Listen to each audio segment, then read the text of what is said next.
thank you. I know this is a panel and a session that is very important to Paul. Every session is very important. But since the beginning, Paul's at a little notes, his little notepad, and says we need to check this, and make sure we cover everything. And broadcasting and streaming was one of them, and that's your area, Paul. Thank you. And so I know it was very important that we pull this together. I see Ralph coming. So great pictures behind you, Ralph. So it is 4:00 again within the minutes. Here you go, Paul Fenner. You in charge. Thank you. We'll see you guys in 50 minutes.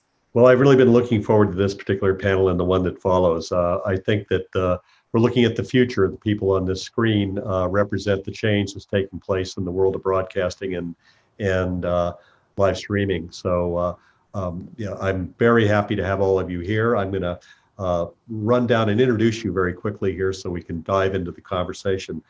Christina Cordova is the Executive Director of Digital Communications and content for the World of Outlaws and Dirt Car Racing. And Christina, thank you for joining us. Thank you for having me. It's a pleasure, and I have to just say that the volume of quality content that your team and your company produces is truly awe-inspiring. Looking from afar, I continue to be impressed. So thank you. And I want to go to you, Charlie. We've met on email before, but we've not actually met before. You're with MAV TV Motorsport Network. We've had a long relationship with you, and we really appreciate the total commitment to motorsports that MAV TV has and Lucas Oil has. So welcome to our panel today. You handle the communications for MAV TV, correct? That is correct, yes. Great, and thank you for joining us. And Tommy Mason, you're the media manager there, and welcome. Thanks for joining us today. Thanks for having me. I faintly recognize the person with the pictures and all the toys behind him. That might be Ralph Shaheen. It is. I'm looking around for my Coffee Eraser magazine. I know it's in here somewhere. Hey, thanks for having me, Paul. Really appreciate it. And by the way, Chris Craner is on. He's just looking for somebody on your side to open him up. My colleague. Can we let Chris Craner in, EPARTRADE team, because Chris is the person that actually knows what he's talking about. Right. And Ralph is just he's window dressing for this conversation. But let's just go down a little bit about you, Ralph. I mean, you're obviously a veteran motorsport journalist and broadcaster, but you have Speed Sport News, which is a publication I've read since the age of 9. Speedsport.com. I'm on there every day. Great job, guys. Speed Sport TV, you're making it happen with a lot of hustle. Sprint Car and Midget magazine, awesome. And Sprint Car and Midget.com. So I don't know when you sleep, and you're also, on TV. Chris, welcome. Welcome. Thank you. And Chris Craner, give us a little background on what you do, because we've blown through everybody else, but here you are. Well, Ralph and I have a little bit of an interest together in Speed Sport TV. I'm the executive director there of that ongoing endeavor, and I work a ton. I mean, I also know Tommy Mason quite a bit here, and Charlie. So. Sorry, Christina, you're the only one I don't know very well. And we work a ton on the streaming at the grassroots level of producing and executing the process of delivering broadcast video throughout the sport. Well, thank God you joined us, because I know we would have just had Ralph on the screen with his mouth open for the first time ever without knowing what to say without you. So, but great. Thank you for joining us. Thank okay. You. Well, what I set up here is that we're looking at the future. We're here in the end of the first bizarre year of this new decade, new era. And one of the things we've learned is that the world is changing. Media habits are changing. All sports are changing. But racing's actually done okay during all this for some strange reason, which we are very happy about. And you're all on the pace lap going into 2020 and pulling your harnesses down, getting ready for the green. We're going to talk about what you see as you go forward in this year. and what you've learned during the pandemic. And before we get to the detail about all the things you're doing, I'd just like you to tell me a little bit about what you do, Christina, and how you manage all the content in your company, and what your basic mindset is approaching your business as a content company and how you distribute it. So I think that to set us apart from some of the other voices here, which are all great voices and some partners in the bunch as well, we come from the perspective of a sanctioning body and events marketing, and from there grow into the broadcast area to distribute our races on a grander scale, right? So it's a different perspective. I think that when we're looking at the content, we're looking at from a content marketing perspective to a large extent. How do we get more people engaged with the sport? It really is about trying to bolster the sport and specifically the world of outlaws and dirt car. So it's a little bit different than a media company's approach versus I don't know what I would call MAV TV, almost a brand owned.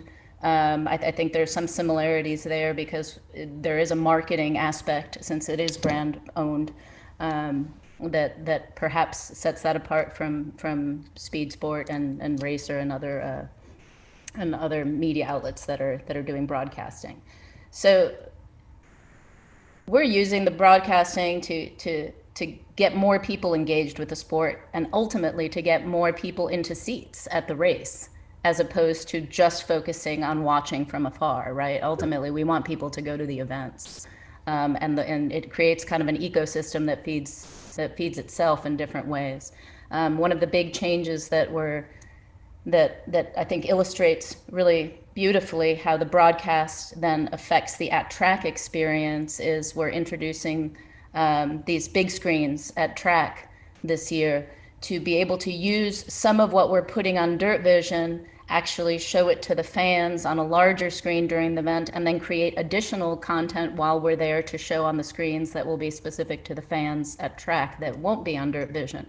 But we now have more production staff at each race, and therefore you will actually be able to use it to enhance the track experience as well. So I think we're going to see more of that, and more of how those worlds sort of unite and bolster each other, rather than just one angle. And I think that really is what makes kind of our perspective unique in this conversation, at least. Yeah, very, very interesting too. And by the way, you could do a much better job of hosting this than I can tell. So I'm going to come right back to you for a second, because you touched on something. You're creating an ecosystem here, and you're considering all aspects of what you're doing with this content and the energy it's creating, the fan energy, the audience commitment to the sport, the values, the belief systems, getting everybody to want to be there, getting everybody to follow you. So there's basically there's a mindset behind all this strategy, right? And you know what you're doing, and you've got all the tools at your disposal now to do it. Most of the time. Most I of mean, it, right. a lot of times you're testing things and you're adjusting as you go, Right. and some things work and some things don't. And if everything works all the time, then you're probably doing something wrong or not pushing the edges enough, right? Yeah, right. And some things are going to work in different spaces. We might actually produce something thinking this is going to be a great addition to Dirt Vision, and then go, no, this is a great social bite that we should be putting on social, or this should be on our website, or this should just be on the big screens at track. And so we got to play around with the content and adapt the content to the venue that we're putting it in, right? It's not just Dirt Vision. So yeah, and what's interesting, before we go to everybody else, the sheer volume. Could you repeat the number of events that your team executes every year? I don't know what we executed in this year, actually, but we've got 143 events scheduled, I think, on the World of Outlaws side. And in addition to that, we're going to be doing all the Super Dirt Car Series races, all the Summer Nationals races. And then we have a bunch of, or several tracks that we're doing weekly racing from. So it's a lot. It's probably over 300 events in total, and maybe more than that. And then there's also the iRacing, the esports aspect that we've introduced now as well. So there's a lot of content, certainly not at the extent of, some of the other players out there who are really just focusing on content. But that's still quite a content stream and a really great opportunity to learn and experiment and grow, grow your knowledge base and your intuitive knowledge base of what to do. I think that's what's so exciting about the situation your company is in. And I'd like to go to the other side of the world in a more broadcast, I guess it is a brand owned business, but MAV TV's become something unto itself now where Charlie and Tommy, I got to say that you got a lot of really interesting content, and you've become one of the leading voices of motorsport in our country now. Yeah. Can you tell me a little bit about what the strategy is behind doing this, since you are a brand-owned business, and also, what you look for in the way of content that moves the needle on the network? So I don't know if Charlie wants to take this or not. But you go first, then I can follow. Okay. So obviously MAV TV, the leading motorsports broadcast network out, and really the plan, the strategy is really to expand the audience, the reach of all of motorsports. So here we are, a TV network as well as a digital platform network, and we're just trying to generate more eyeballs. We want more people to see every lap of everything motorsports related out in the world. And so worldwide, we're talking not only just the greatest in America, but also we've got racing shows and events on MAV TV all over the world. So whether it's road racing, dirt track, and everything in between, that's the strategy. We're just trying to bring more eyeballs to motorsports. And I think from there, it just continues to evolve, continues to grow. Yeah, basically to piggyback off of what Tommy said, obviously we started off with just our regular channel, our network, and now we've kind of moved into the streaming world. We've moved into the AVOD world.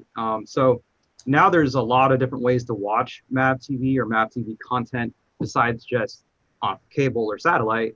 So yeah, kind of like what Tommy said, we just want to bring motorsports to the masses, and we want to position ourselves to be able to do that. We didn't want to get behind and not be able to kind of go with the way the technology is going. So now you can watch MAV TV content on more than just the TV, and that's that's pretty much the direction that the world's going. So we feel like we've done a pretty good job putting ourselves in that position. Well, thank you. And I think the thing is pretty brave to just take a stand and go all motorsports and really focus like I see you're doing with so much of this content. Does that come from an inner passion within the company? What is the ultimate reason for doing that? Because you're a brand-owned business. I mean, obviously, being owned by Lucas Oil, definitely it makes sense. But also, there's a lot of people in this company that we're racers. It's what we do. We understand that that's our audience. Yeah. And not just racers, but the grassroots racers. They got the people who they rent from their vehicles during the week, and then they go race in the weekends, and then they go back to the real job after that. So we know that's our core audience, and it just kind of makes sense to us. Plus, we felt like there was a void there, and so I think that's kind of one of the biggest reasons why that's the direction we went in. Yeah. Okay. That's great. I mean, I'm really happy you're doing what you're doing. I want more people watching racing, so keep doing it. Which brings me to the man that's been pushing motorsports as long as I've known him, Ralph and Chris. I want to ask you a couple of questions. You're building kind of a unique set of platforms here. You've got your traditional print platforms based on a brand that has this terrific heritage and legacy from Chris Economaki, who is my hero and my inspiration for a lot of what I do, and a mentor to me and a friend. And I think that, what you've done is modernize this brand and platform. And I'm really pleased to see you've taken that too into Sprint Car and Midget as well. But did you have a plan to do all this, Ralph and Chris, when you started? Were you going to build out all these extensions? Did you see that when you I think we moved back into this world, both of us, within a month of each other. Yeah. Well, at Speed Sport, it was all about the brand. This red square right here. Yeah, it's great. And taking that taking that red square and turning it into a full-blown media company. My partner and I, Joe Tripp, when we got started, and we bought that brand from the Economackies after they gave us the approval to be the right folks to shepherd that logo into the future. We knew right away that it had to be a full-blown media company. Now, we didn't want to get rid of print because that's who and what Speed Sport always was. So we wanted to hang on to print in a form. Newspaper didn't work. That was kind of old hat at the time. So that's why we shifted to the magazine. But the website fires up, and that becomes basically what the paper used to be, that, news that you were looking for as it was happening as quick as you could get it. So the website, social media, all that takes care of that. The magazine is a little bit broader, bolder, deeper, more feature oriented. We have TV shows. We've had TV shows. We've had a great partnership with our friends there at MAV TV with our Speed Sports series airing every Thursday night. One of the most popular, successful grassroots motorsports shows on their network. It's wide variety of racing. You'll see sprint cars and motorcycles and midgets, and we've got an auction coming early in 2021 that's going to be outstanding that we're bringing to the network. So there's a lot of different things happening there on the grassroots level. We didn't know until recently that live streaming was going to be a thing. I mean, nobody knew when we started, and then all of a sudden it just took off like a rocket.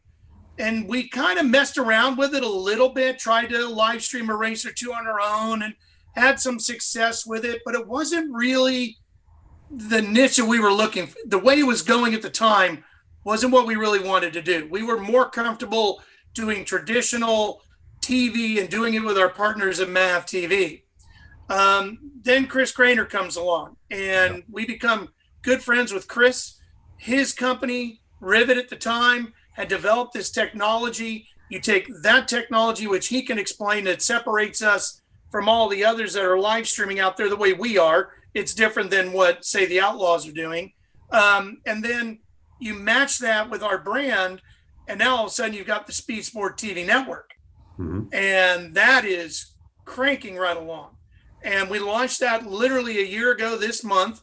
Would have been like next week. And who knew that what was coming in March? And by the time March came around, all of a sudden there was a huge demand for live streaming, and we offered a platform that worked for promoters and sanctioning bodies and racetracks all around the country. We are doing, I think Chris can explain how the affiliates and all that work. We're somewhere close to 60 some odd affiliates on the network, I think it is. And as we sit here right now in 2020, from January to now, we've done over 1,300 live broadcasts, which is staggering. Yeah, so wow. It's amazing. It's really been amazing. And Chris, I think you were a change agent in this business. I want to talk to you a little bit about what you saw. I've been banging my head against the wall since 2010 in this streaming world. Started out live streaming late models at East Bay Raceway Park, and have had involvement at a number of levels with a number of series sanctions and every event type you can think of, from demolition derby to truck and tractor pulling, dirt track pavement, drag racing, you name it. I've done it. But I think what you're sort of getting at is what's happening and where are we currently at. And I think it's a little bit of a coincidence that we've added this catalyst of the COVID scenario with what was already coming together behind the scenes. And that's that there's, when you're starting to think at a very high level of technology, we're starting to have this democratization and this disruption in our industry. And I don't mean those in bad ways. The cost of resources, the accessibility, things like our platform make these things substantially easier to bring a very high, almost TV level production quality in a very short amount of time.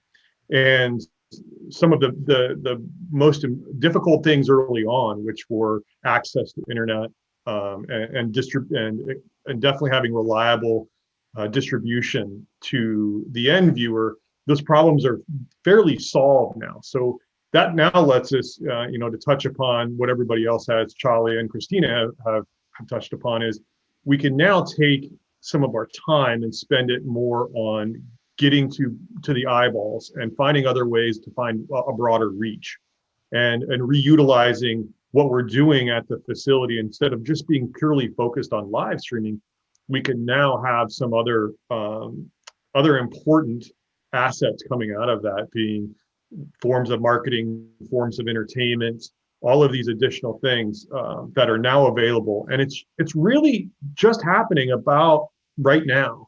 And so you're going to continue seeing this process of, again, democratization and disruption in the industry as everybody's firing their content everywhere for multiple uses. And it's an interesting time, and it's a time of opportunity for our industry to really embrace what's happening and start to push the limits to see where we really can go. And we need this, especially at the grassroots level.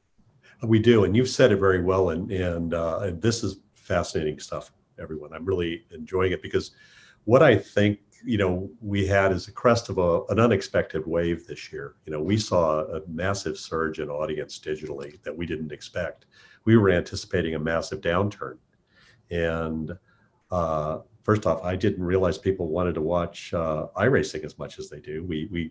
It was really successful on our platform when we were covering it, and all forms of the digital the esports that we created an esports channel for a period of time. It's still there, but it was very visible when the athletes were playing. And I just realized, okay, that's different.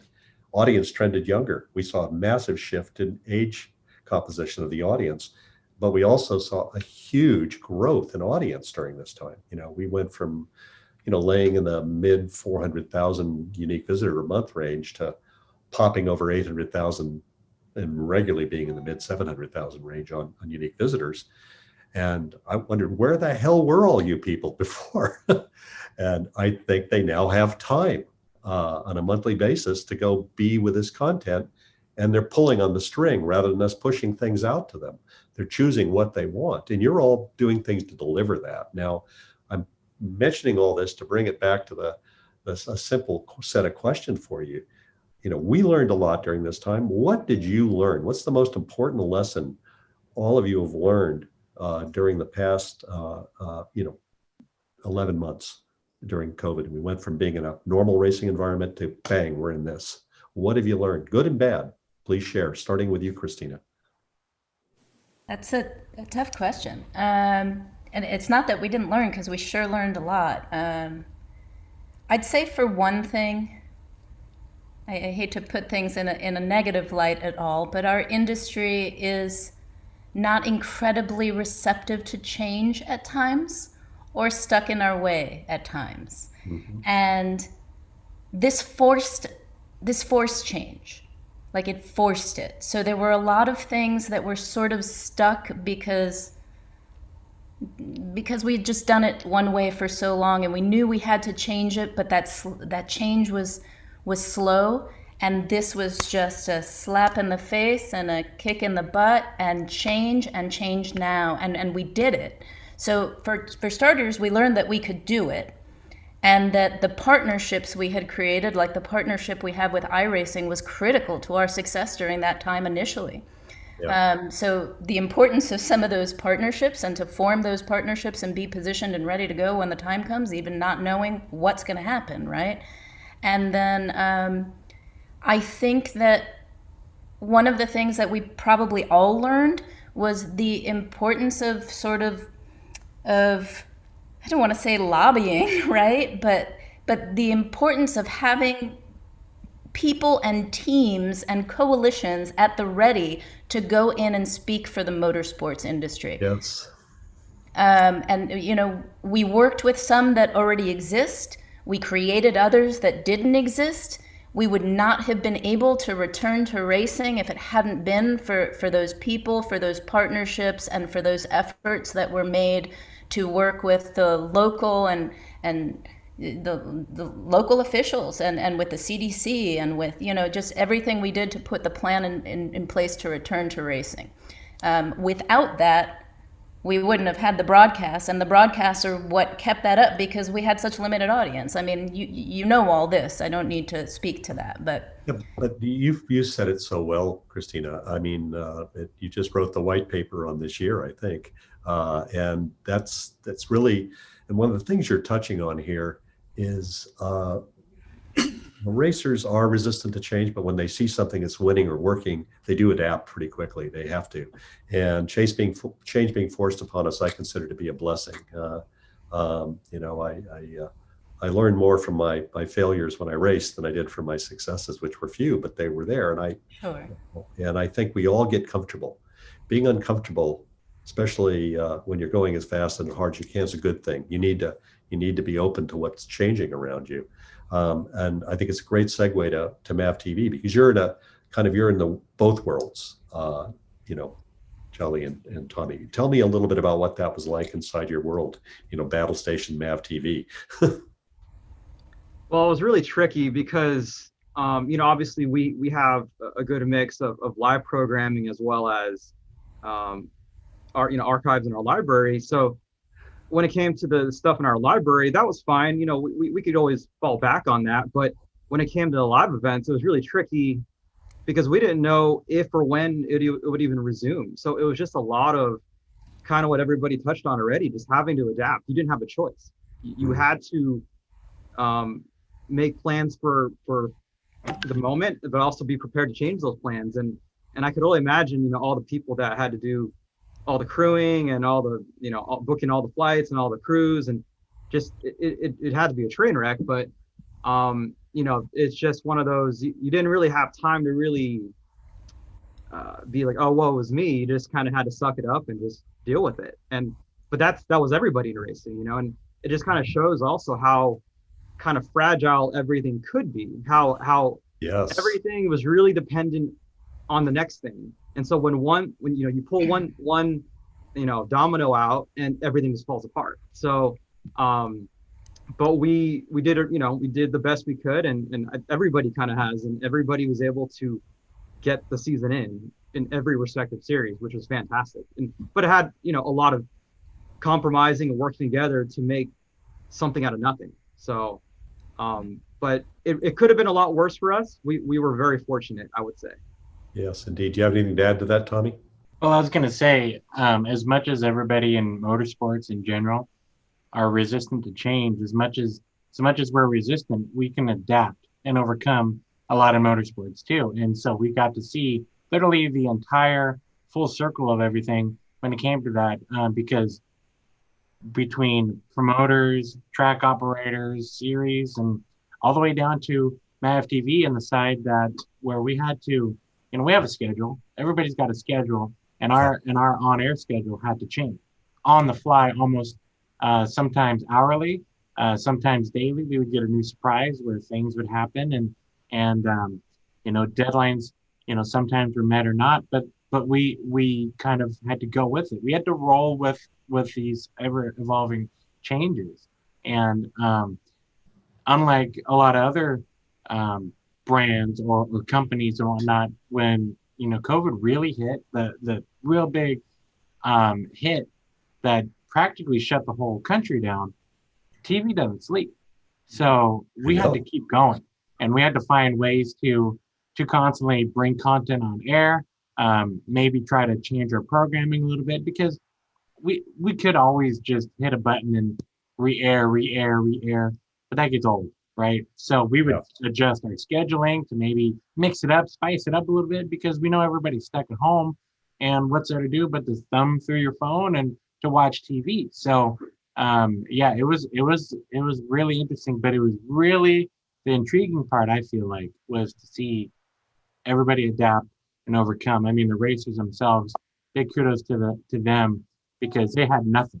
You know, when March hit, that was it. The cars were parked, the trucks were locked in the garage. There's nothing. And you know, with the great work by the promoters and the racetracks and the racing series, and really all the sponsors that, you know, go with everything of motorsports, I think everybody really teamed up and kind of changed the direction, but made it work. Yeah, and you both summed this up here, is that this ability to adapt and learn quickly. That's what racers do. You know, the real challenge is to learn faster and better than your competition and get to the future first. I've said that several times during these panels, and one of the reasons I'm so excited about this is what you're doing is getting the whole sport to the future first, direct connection with the end user consumer, where you have a relationship with the audience by what you're doing, and there's not a lot of middlemen or middle women in this. You're literally able to touch your consumer digitally, and I think that this is what's so exciting to me. This is what's been missing, and the fact that we've all been forced into it is interesting. And Ralph, I want to just go back. You know, we've known each other for a long time, and you know, I've just always appreciated your passion.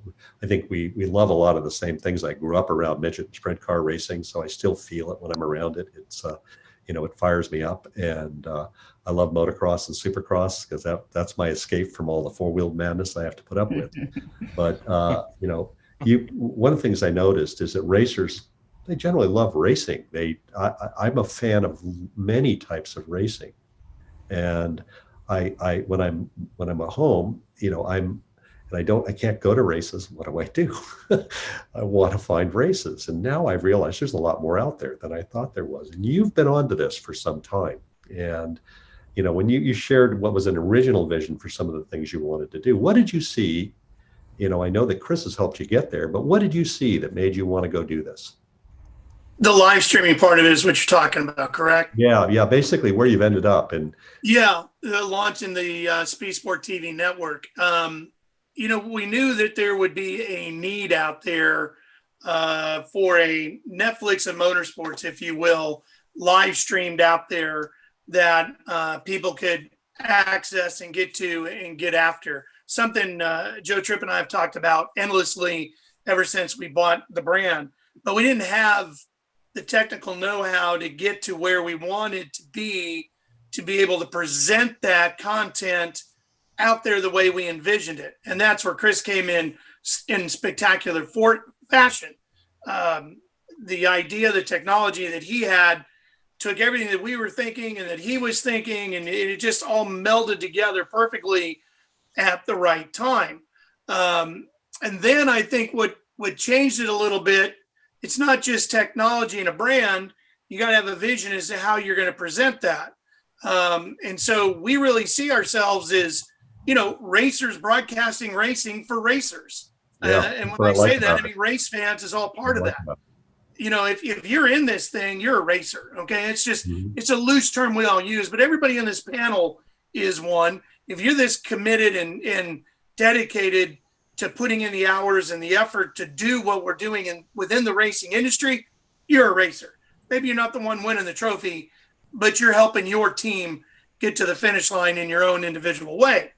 So we are definitely racers, broadcasting racing for racers. And I think that helps separate us a little bit from some of the others, again, not on this panel, but others that are doing kind of what we're doing in a similar fashion. We're really part of this industry. We're not outsiders just coming in because racing's a hot thing. No, we're in. We're all in.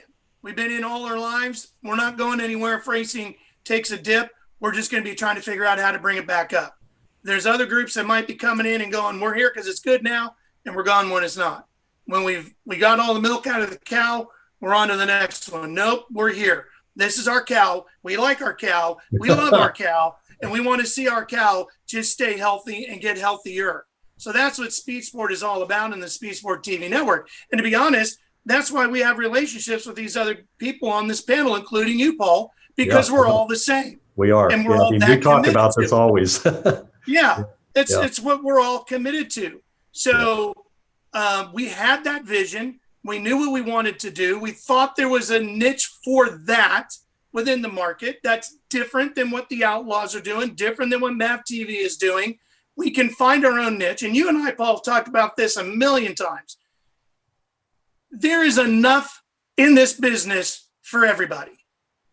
There's enough for Racer and Speed Sport and MAV TV and the Outlaws. And there's plenty of business out there for everybody. And we all have to support each other and work together and help each other raise the sport up, and then we all work within our niches, and if it works out fine for everybody. But our niche wouldn't have been available to actually flip the switch and make it go if it wasn't for Chris and what he had. Yeah, Chris, and I'm going to come back to some of the things you said, but Chris, I want you to weigh in a little bit because you touched on it the last time you spoke here about what's happening, in terms of the way the world's changing, and that this is a moment, pivotal moment in change. And, Yeah, I wanted to revisit your question, which is, what did you learn? yeah. Okay, great. I'd love that. And I'm going to be pretty generic in this, and that there's the saying, it's better to be lucky than good. Sometimes I'm going to say that it was counter to that. In this case, it was better to be good than lucky, because we did have some losers as well as winners. And so for those of us that did well, we were prepared for the moment and ready for the moment. And we had some flexibility built in. Everybody has sort of touched on that there was flexibility, and we were able to build the right, the groups and work with the people and the resources that we had, so that we could actually execute. For me personally, there was an enormous amount of stress, because much of the financial burden shifted to the execution of the broadcasts. Many of the broadcasts we had became the primary revenue generation engine for the event. And if it didn't function, the event purse wouldn't be paid. And that's a different sort of scenario. So back to the better to be good than lucky. The thing that I took from this is that, maybe people can be critical of us as being behind in the motorsports industry, but as everybody has spoken here, we still can adapt, and we are hardworking folks, and we're able to execute if we need to be up to the task, we can be. And that's really what I took away from it. Is that we were able to actually execute and keep a number of facilities running, series running. I mean, Christina has it. I mean, if they're not broadcasting this year and they're not able to execute, there's no World of Outlaws. It just doesn't happen. It just wouldn't work. We have a number of series that work within our platform. Same case, no broadcasting. They would have just said, well, we can't do it. There's just the revenue doesn't come in. So that's where, just to answer that question, and I don't know if I want to segue back to if you had a Please do, because you answered that question really well, and that's a very big point you just made. But go back to the other one, because I think what you have here is there's a pivotal moment that I think we just crossed a threshold in this year, where it's acceleration from this point onward. I'm seeing it in our numbers. I mean, I literally look at our metrics every day, and it's like, holy crap. That something, the switch tripped, and everything it keeps coming now. People know it's there. I also think what you've done, and you summed it up, Ralph, it's the voice of racing that's speaking through these enabling technologies now. It's not filtered through the wide world of sports. You're up there with greyhound dog racing. The pure cultural voice of racing that's coming through, which is fantastic. So we've got an acceleration point. What do we do with that now? You're changing the economic model, Chris, by some of the things you're doing here. You're changing the perceptive model, and the cultural campfire that each of these series represents, or these brands represent, is powerful. It's a pull world. You're pulling on what you want. I'm thinking that the economic elements that are coming into play, purely the revenue and money now that is coming available, is going to allow for us to bring in more resources at a very basic level, whether that's human resources, technical resources. We're now going to start opening up to making those opportunities, to be able to turn on those opportunities and allow to, we talked about an ecosystem early on, and that's what we think of our platform as an ecosystem for media professionals to get involved, to play a role, and execute and find a way. We're very much an ongoing experiment in what we do. In many cases, we're the first place where people come to start to get their feet wet and understand how to operate in the industry. And we're constantly, while the live stream is very important, something that Christina had said very early on, we immediately start pushing those people to just think of the live stream as an element that opens up your world to doing more promotion, marketing, social media engagement. We push in that direction as much as possible. And that's really part of that experiment and part of that ecosystem is you can start people down that process. And then the hope I would have, and hopefully this is that turning point, is that we can embrace that and we keep people who are the Tommy Masons, the Charlies, the younger guys in our industry around, right? I don't want them to go somewhere else. I don't want them to go and get a job at Fox Sports doing football. I want them to stay here in racing. And so we need the resources to be competitive. And I hope that that's the turning point that we have. Well, that's really a great summary. I mean, wow. I love this I panel. don't even know what football is, to be honest. I don't either. What is that? I always thought the football was a little rubber thing you put inside the intake stack to keep it clean. But you touched on something, Ralph, I want to come back to, which is particularly important. When I shared with Chris that I was going to launch Racer, and I'd known Chris for some time. He'd been to my office, told me what not to buy and what to buy and who to trust and who. Really a great mentor. And he said, fantastic. There's room in this sport for both of us. The sport needs both of us. More of us are pulling on this and carrying it forward, the better. And he meant it. So he sent me his subscriber list for me to mail to try to get subscriptions. Think about that. That's huge. That's huge. So, the thing that I was struck by, it never left it's in my heart forever. He wanted my subscriber list. He had faith we'd make it. And we gave him our subscriber list because we got to be fairly big fairly quickly. And I think that, in the photographs of the launch of Racer, in the front, holding the grass and giving the first toast to the success of the magazine is Chris Economy. So we all have a vested interest in the success of each other. I'm cheering for everybody I see here. I want you to kick ass. And this year, this is a segue, believe it or not. I'm not just an old white guy ranting. I think that there's a moment here, and I've used the phrase restart of our lives. This is for all the marbles. Racing didn't decline like other sports and ratings.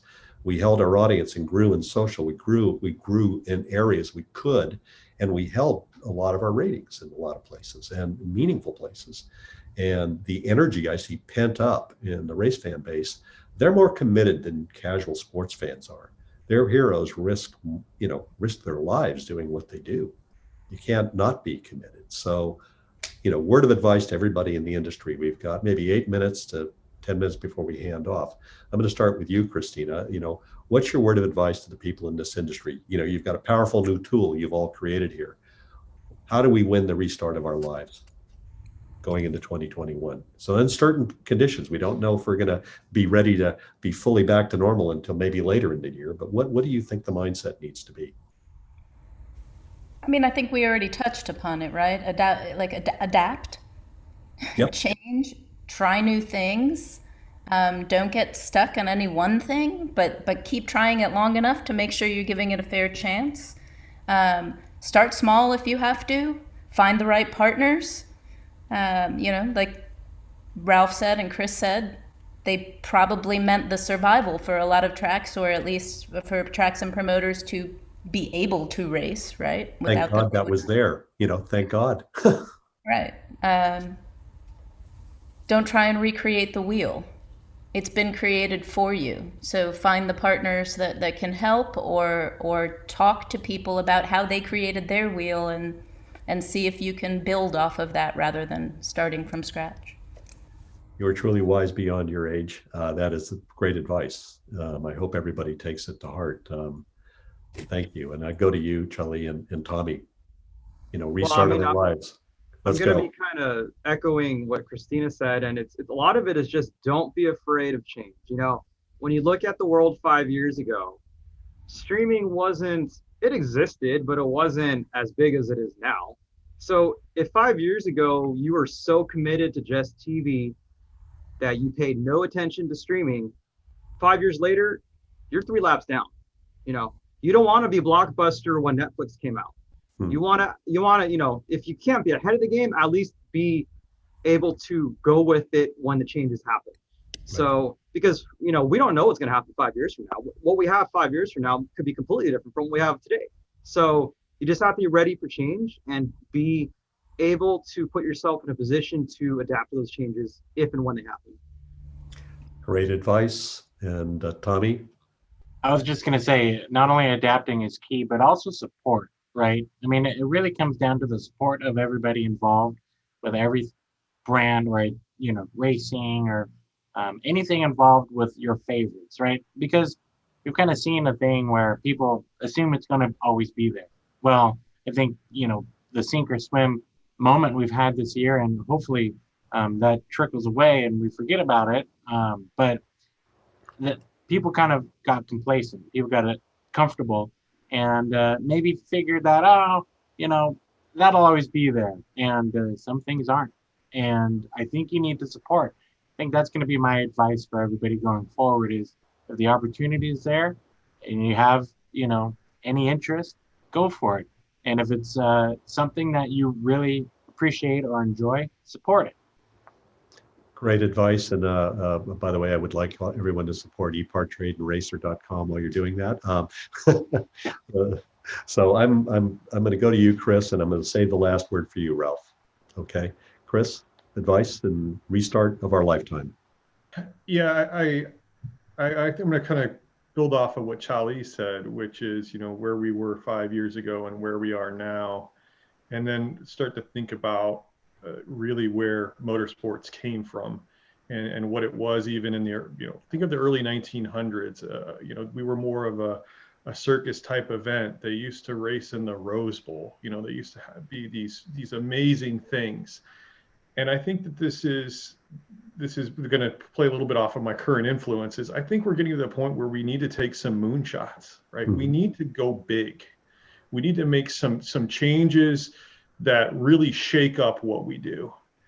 Still do the fundamentals, but we're getting to that time where we have to make some of these choices. We have to do some things that are fully going to engage when we're, I think, in the mindset of we're competing with gaming. And I know we have iRacing out there in the esports, and that's good, but you see how quick that market has moved. What can we do to move quick like that? And so I would like to say to, embrace the youth and start to take some of those moonshots again. Don't necessarily be too complacent and too happy with the everyday. Let's do some big things because we're having some of those opportunities show up now. Well, I'm the son of the fellow who trained everyone on the simulator for the Apollo command module, so I am very excited at the thought of us all doing a moonshot. I think that's what we have the opportunity to do, and you summed it up beautifully, Chris.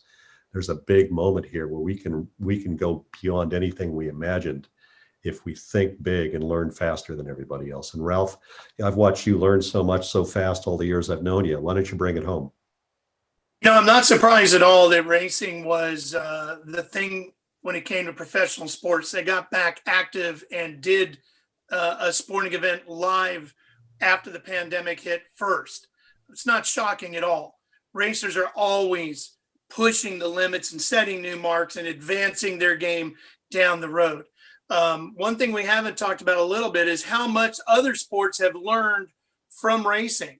All the stick and ball sports that are out there have been in contact with all the major motorsports organizations to find out what we've been doing and how we did it and how we got going and how we've been able to stay active. So again, racers setting the tone, setting the pace, if you will, to bring the sports world back active. When it comes to restarting our life, look, that racers restart all the time, right? It might be after a first lap caution. It might be after a 3-hour rain delay, but we restart all the time. So we're used to, okay, I was doing this. Now we've been down. Now I'm going to make an adjustment, twist the stagger a little bit, do this a little bit, do that, and get back at it. So racers restarting, no problem here. It's just how far do we go? How fast do we get there? And how big do we really want to be? And Chris did a great job of summing that up. It's the right time to go for a moonshot, go for a record at Bonneville, set a quick lap at Indy, whatever your thing is. Now is the time to really let it rip. And that's what racers do better than anybody. We've got a tremendous industry that supports each other. that if we all get behind each other, this industry will be just ripping 5 years from now. Wow. Okay. You should do this for a living, Ralph. I think that is a great way to end this panel. But my God, I got to tell you, I really enjoyed this, and I'm fired up. I want to go to the moon. So thank you all. Christina, thank you. It's great to meet you via this. And Tommy and Charlie, finally, we get to see each other. I'd like to carry the conversation forward with you a little later too. So Chris, thank you for joining us. Great observations, and thank you for bringing life to this vision. And you know, I'm a big fan of what Ralph and Joe are doing, and I'm a cheerleader. So great stuff, you guys. And registering on EPARTRADE is easy. Fill out your name, email, phone number, and create a secure password. Next, select your business type. Choose supplier if you're looking to display products or services and connect with buyers.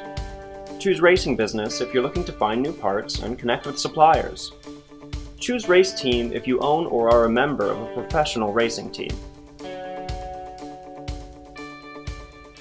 Begin typing your company name. We most likely already have your company in our database, which you can select from the drop-down. Then, enter your job title. Choose Claim Company if you'll be editing your company profile. Other members of your company can choose Join Company if they'd like to use EPARTRADE as well. You can view and agree to our terms of use here. If you'd like to receive our weekly newsletter, choose Accept. Click Register Now, and your registration will be submitted for approval. You'll need to confirm your email once it goes through. To keep our platform industry only, you'll be approved shortly after. If we require additional proof of business, we'll reach out. Welcome to EPARTRADE.